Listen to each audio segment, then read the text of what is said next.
Hello, everyone, and welcome to our Easy English podcast. Today's episode is all about headache, something nearly everyone experiences.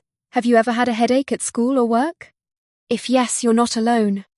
We'll talk about why headaches happen, how people have tried to cure them, and learn some new vocabulary together. Ready to start? Let's jump in.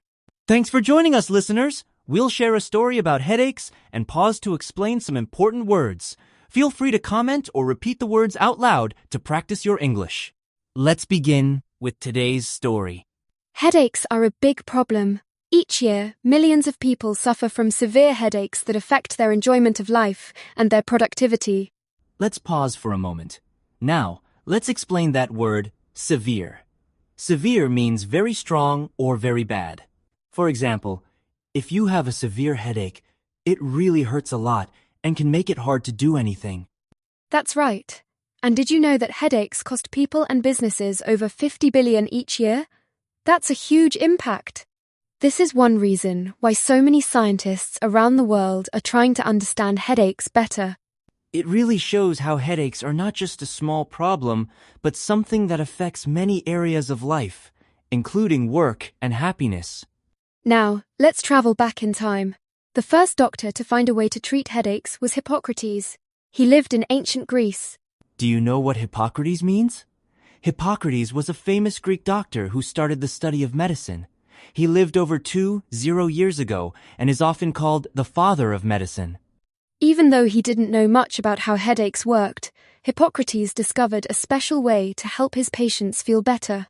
By 400 BCE, Hippocrates discovered that the bark from willow trees could help treat pain, including headaches. Let's explain two words here. First, bark is the outer covering of a tree. It's like the tree's skin. Second, a willow tree is a tree with long, narrow leaves and strong, thin branches. Willow trees grow near water and are easy to recognize. Hippocrates made a white powder from the bark of willow trees and gave it to people who had pain. It's interesting how people used natural remedies long before modern medicine existed. Hippocrates didn't know it, but the powder he gave contained a natural chemical called salicin. When people eat salicin, their bodies change it into salicylic acid.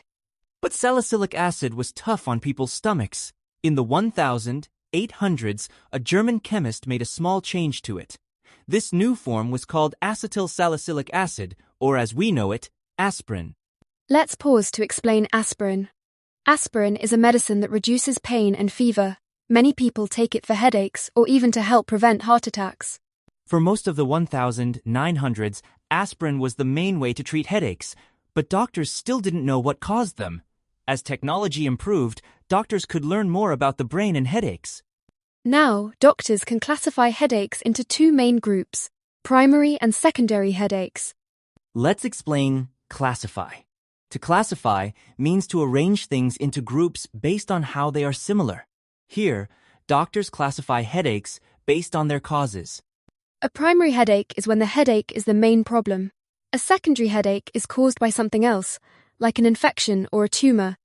This way of grouping headaches helps doctors decide on the best treatment for each type. Doctors have found that there are three main causes for primary headaches. The first is stress, which leads to what's called a tension headache. Let's take a moment to explain tension. Tension means stress or worry that makes your muscles tight. Tension headaches feel like a dull, steady pain on both sides of the head. Doctors say these headaches are characteristically felt as a dull pain. Now, do you know what characteristically means? Characteristically means usually or typically. So, tension headaches are usually felt the same way by most people. The second main type of primary headache is the migraine. Migraines are very painful and usually affect only one side of the head. Migraines can be triggered by things like poor sleep, some foods, or strong smells. Let's pause. Trigger means to cause something to begin. For example, loud music might trigger a headache in some people. People with migraines often feel intense pain and can become sensitive to light or sound. If the migraine is severe, they might even vomit. Let's explain vomit. To vomit means to empty your stomach through your mouth. In other words, to throw up. Migraines can be so bad that people vomit many times. The third kind of primary headache is called a cluster headache. Cluster headaches usually happen at the same time each day, for weeks or months. Doctors don't know much about cluster headaches yet, but they seem to be connected to things like alcohol and blood flow. They're also more common in men. With new medical technology, doctors are learning more about the brain and what causes different headaches. This research could help people avoid headaches in the future. That's right. Understanding headaches better can make a big difference in people's lives, helping them stay healthy and productive. Now, let's review the new words we learned today. I'll say each one and give an example sentence. Please repeat after me if you can. First, severe. The storm last night was severe, so many people stayed inside. Hippocrates. Hippocrates is known as the father of medicine. Bark. The dog chewed on a stick with rough bark. Willow tree. There is a tall willow tree next to the river. Aspirin. My mother took aspirin when she had a headache. Classify. We classify fruits and vegetables by their color and taste. Tension. Before the exam, I felt a lot of tension. Characteristically. Cats characteristically sleep many hours every day. Trigger. Loud noises can trigger my headaches. Vomit. The child felt sick and started to vomit after eating too much candy. Let's think about today's story in our own lives. Have you ever noticed what triggers your headaches? Maybe it's stress, certain foods, or not enough sleep. Knowing your triggers can help you avoid headaches. Here's an open question for you. What do you do when you get a headache? Do you take medicine, rest, or try something else? We'd love to hear your answers, so please share your ideas with us or with a friend in English. Thank you for listening to today's episode.